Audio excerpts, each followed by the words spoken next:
For me, I see this situated in the whole nature of technology and the whole history of technology.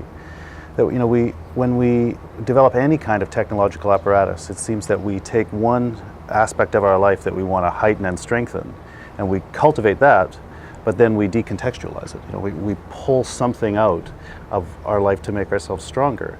And the thing that interests me is the other side. What do we forget from that, the context we've pulled it out of? You look at somebody's Facebook profile and there's no actual way to know, they say they like this author or they like this movie, but that might just be, there for appearance's sake. It's kind of funny because the whole digital identity, I think, really started with dating websites. Yeah, right. Which, of course, is, nobody goes on a dating website and is completely honest. Most people don't.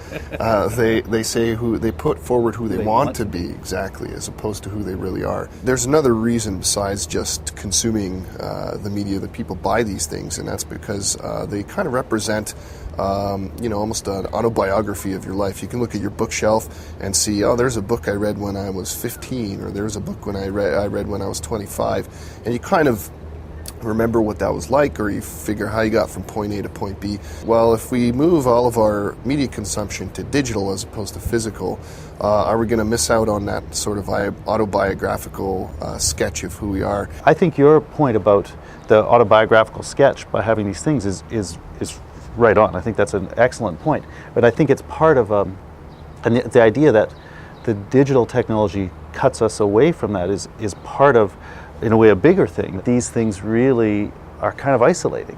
More and more you live as a person sort of in your own mind, and in a little electronic bubble. If it is the case that everything has to be done through a certain kind of digital medium, then the people who own the medium own the power to control what information and what learning becomes available. The control of the resting in the hands of the people who control the medium. Are you talking about the people who control the internet access, basically? Or? It could be that. It could be all kinds of things. As all kinds of companies control the digital material, they also control what can enter into it and what is available. The opportunities for the average person to get out there and succeed on their own have also never been greater. So in that sense, there is less ownership of stuff that we don't create than ever before, but at the same time there is probably more opportunity to create and own stuff on our own. But in this particular case, I think where you're optimistic, I'm a bit more pessimistic. I think you're right to say some of the money and business issues are a real thing, and you're talking about this with the possibility of breaking certain monopolies and so on, and I think that's a powerful issue. That's what I'm more pessimistic about. I wonder if there are ways that in fact this empowers some new kinds of monopolies, perhaps even ones we haven't anticipated. But I think, in any case, I think that's where the issue is, and that's and on that probably we just have different character types or something. But that's where I'm more pessimistic. And I agree with you. But I think on an individual level, if you look at something like the simple art of photography. If you want to talk about monopolies, 20 years ago, professional photographers essentially had a monopoly on photography. The average person can take a decent photo now. And there are more photos today. I don't know what the statistic is, but there's probably millions of photos created every day. Whereas 20 years ago, that number was probably minuscule in comparison.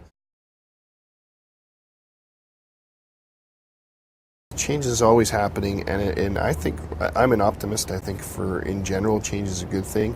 I think the concerns that people have are usually based on the old ways of doing things are no longer applying. These things have a side to them, which I think we should be concerned about this way they involve us in a decontextualized relationship to the natural and social world. But on the other hand, they do open up all kinds of exciting new possibilities.